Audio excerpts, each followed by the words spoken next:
నమస్తే, welcome to good morning Bharat. తెలియనటువంటి వార్తలు అనుకున్నటువంటి వాస్తవాలు విశ్లేషించుకుందాం. దయచేసి పొలిటికల్ వాయిస్ ఛానల్ని లైక్ చేయండి, సబ్స్క్రైబ్ చేయండి, షేర్ చేయండి, కామెంట్ చేయండి. ఈరోజు ఉన్నటువంటి ముఖ్యమైనటువంటి వార్తలు చూద్దాం. ఆంధ్రజ్యోతి, నేను కొడితే మామూలుగా ఉండదు. ఇన్ని రోజులు మౌనంగా గంభీరంగా చూస్తున్న అన్ని వర్గాల ప్రజలను మోసం చేసిన కాంగ్రెస్. రైతు బంధుకు రామ్, దళిత బంధుకు జై భీమ్. నేను చెప్పినా ప్రజలు వినలేదు. అత్యాశకుపై కాంగ్రెస్కు ఓట్లు వేశారు. కైలాసంలో పాము మింగినట్లుగా రాష్ట్రం పరిస్థితి. ప్రజల్లో కాంగ్రెస్ వాళ్ళు దొరికితే కొడదామనేంత కోపం. ప్రత్యక్ష పోరాటాలకు కార్యకర్తలు సిద్ధం కావాలి. నెలాఖరున భారీ సభ పెడదాం, తరలి రండి. రాబోయే రోజుల్లో విజయం బీఆర్ఎస్దే. కేసీఆర్ ఫామ్ హౌస్లో జైరాబాద్ కార్యకర్తలతో భేటీ. ఇప్పుడిప్పుడే జనానికి మబ్బులు తొలగిపోతున్నాయి. కట్టె లేకుండా నిలబడి చాలు, దమ్ముంటే అసెంబ్లీకి రా, లెక్కలు తెచ్చుకుందాం. మాజీ సీఎం కేసీఆర్కు సీఎం రేవంత్ రెడ్డి సవాల్. సోషల్ మీడియాలో రాఖీ సావంత్కు లైక్లు వస్తాయి. కేసీఆర్కు ప్రజలతో సంబంధాలు తెగిపోయాయని వ్యాఖ్య.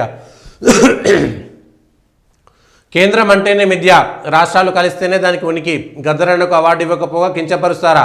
ఆయన్ని విస్మరించడం తెలంగాణకు అవమానం. బీజేపీ ఆఫీస్కు గద్దర్ పేరు పెడతాం, జాగ్రత్త.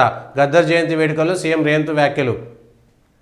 ఉస్మానియా ఆసుపత్రిలో హెలీప్యాడ్, ట్రాఫిక్ ఇబ్బంది లేకుండా స్కైవాక్. 2700 కోట్లతో కొత్త భవనం శంకుస్థాపన చేసిన సీఎం రేవంత్. 3 ఏళ్లలో నిర్మాణం పూర్తి. 41 ఆపరేషన్ థియేటర్లు, 2000 బెడ్లు. ధరలు దిగొస్తాయి. కేంద్రం ఆర్థిక సర్వే ఆశాభాగం. మార్చి నాటికి ఆహార ద్రవ్యోల్బణం తగ్గుముఖం. వచ్చే ఆర్థిక సంవత్సరంలో 6.3 నుంచి 6.8% వృద్ధి. 2040 నాటికి వికసిత్ భారత్ లక్ష్య సాధన 8% వృద్ధి అవసరం. పేదలు మధ్యతరగతిపై లక్ష్మీదేవి ఆశీస్సులు ఉండాలి. బడ్జెట్ ముందు మోదీ వ్యాఖ్య. ఆవిష్కరణలు, అభివృద్ధి ఆర్థిక విధానం. తొలిసారి విదేశీ జోక్యం లేదు. కాంగ్రెస్పై విసుళ్లు. పన్నుల వసూళ్లలో తెలంగాణ నెంబర్ 1. రాష్ట్ర ఎంఎస్ఎంఈ విధానం బేష్. సాగునీరు అందే భూములు 86%. పాపం ముర్ము పూర్లేడి. రాష్ట్రపతిపై సోనియా వ్యాఖ్యలు. ముర్ము ప్రసంగం బోరింగ్ అన్న రాహుల్. 10 కోట్ల మంది గిరిజనులకు అవమానం. ప్రధాని బీజేపీ నేతల ఆగ్రహం. అభివృద్ధిపై మాట్లాడితే కాంగ్రెస్కు విసుగు. అర్బన్ నక్సల్స్ మాటలైతే ఆసక్తి. మోదీ కోడ్ సాగుతో భరోసాపై కుట్ర. రైతు భరోసా సహా ఇటీవల ప్రారంభించిన అన్ని పథకాలు కొనసాగించాలి. గద్దర్ను జీవితాంతం అవమానించింది కాంగ్రెసే. ఆయనపై ఉపా సహా 21 కేసులు పెట్టింది. గల్లీ పేరుతో చిల్లర రాజకీయాలు. తగిన సమయం అంటే ఎంత? పార్టీ ఫిరాయించిన ఎమ్మెల్యేలకు నోటీసులు ఇవ్వడానికి 10 నెలల. అసెంబ్లీ పదవీకాలం ముగిసే సమయానికి నిర్ణయం వెలువరిస్తారా? మహారాష్ట్ర స్పీకర్లా వ్యవహరిస్తారా? 3 బీఆర్ఎస్ ఎమ్మెల్యేల అనర్హత కేసులో స్పీకర్పై సుప్రీం ఘాటు వ్యాఖ్యలు. తదుపరి విచారణ వాయిదా. 3వ పర్యాయం మూడింతల వేగం. రాష్ట్రపతి పేదలు మధ్యతరగతిపై లక్ష్మీ కటాక్షం. మోడీ సంస్కరణల మూత, వృద్ధికి చేయూత. రామోజీ రాజభక్తి. మార్గదర్శి అక్రమ డిపాజిట్ల వసూలుపై నోరెత్తని బాబు సర్కారు. వసూలు చేసిన డిపాజిట్లు చెల్లించాలని హైకోర్టు వెల్లడి. నేను కొడితే వట్టిగా ఉండదు. 4 రోజులు కానీ అని చూస్తున్నా. 20లో పార్టీ నేతలతో మాజీ సీఎం కేసీఆర్. దమ్ముంటే అసెంబ్లీకి రా, తెలుసుకుందాం. మాజీ సీఎం కేసీఆర్కు రేవంత్ రెడ్డి సవాల్. సొంత ఆదాయంలో రాష్ట్రం టాప్. సామాజిక ఆర్థిక సర్వేలో కేంద్రం వెల్లడి. అర్హత పిటిషన్లపై నిర్ణయానికి ఎంత సమయం కావాలి? వారంలో చెప్పాలంటూ స్పీకర్కు సూచించిన సుప్రీం ధర్మాసనం. సహేతుక సమయం అంటే మహారాష్ట్రలోన పదవీకాలం మూసే వరకా అని ప్రశ్న. కౌశిక్ రెడ్డి పిటిషన్పై విచారణ వాయిదా. శాసనసభకు రండి, తేల్చుకుందాం. బలంగా కొట్టడం కాదు, ముందు సరిగ్గా నిలబడండి. రాష్ట్రాన్ని అప్పుల పాలు చేసింది మీరే. రేవంత్ రెడ్డి ధ్వజం. ఆర్థిక మూలాలు పటిష్టం. రానున్న సంవత్సరంలో వృద్ధి రేటు 6.3 నుంచి 6.8%. అదుపులోనే ద్రవ్యోల్బణం. ఆవిష్కరణల కేంద్రంగా భారత మధ్యతరగతి ప్రజల కీలక సహకారానికి కృషి. పార్లమెంట్లో రాష్ట్రపతి ముర్ము. మహిళలు, పేదలు, మధ్యతరగతిపై వరాలు. బడ్జెట్పై మోదీ సంకేతాలు. గాంధీనే గౌరవించని వారు గద్దర్ను గౌరవిస్తారా?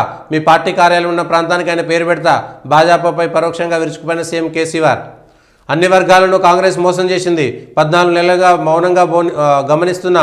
నేను కొడితే మామూలుగా ఉండదు. ఫిబ్రవరిలో భారీ బహిరంగ సభ. భారత అధినేత కేసీఆర్. మీ పల్లెంలో ప్రోటీన్ ఉందని ఒక ప్రత్యేక కథనం వేసుకున్నారు.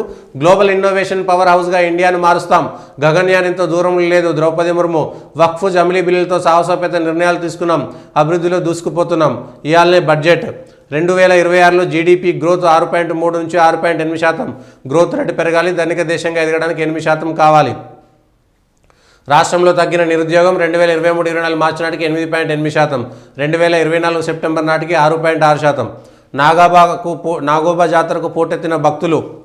నేను కొడితే మామూలుగా ఉండదు. బయటకు వస్తే మళ్ళీ భూకంపం పుట్టాలి. కేసీఆర్. తులం బంగారం కోసం కాంగ్రెస్కు జనం ఓటేసిండ్రు. నేను చెప్తే వినలే. అత్యాశకుపోయి ఆగమైనరు. కైలాస మాటలో పెద్ద పాము మింగినట్టయింది. ఫామ్ హౌస్లో సోది చెప్పుడు కాదు, దమ్ముంటే అసెంబ్లీకి రా. రుణమాఫీ సహా అన్ని పథకాలు లెక్క చెప్తా. కేసీఆర్కు సీఎం రేవంత్ సవాల్. బలంగా కొడతావా? ముందు చక్కగా నిలబడి నేర్చుకో. ప్రజలెవరూ బాధపడతలేరు, అధికారంపై నువ్వే బాధపడుతున్నావు. తులం బంగారానికి ప్రజలు అమ్ముడుపోయారని అవమానిస్తావా? ఫైర్.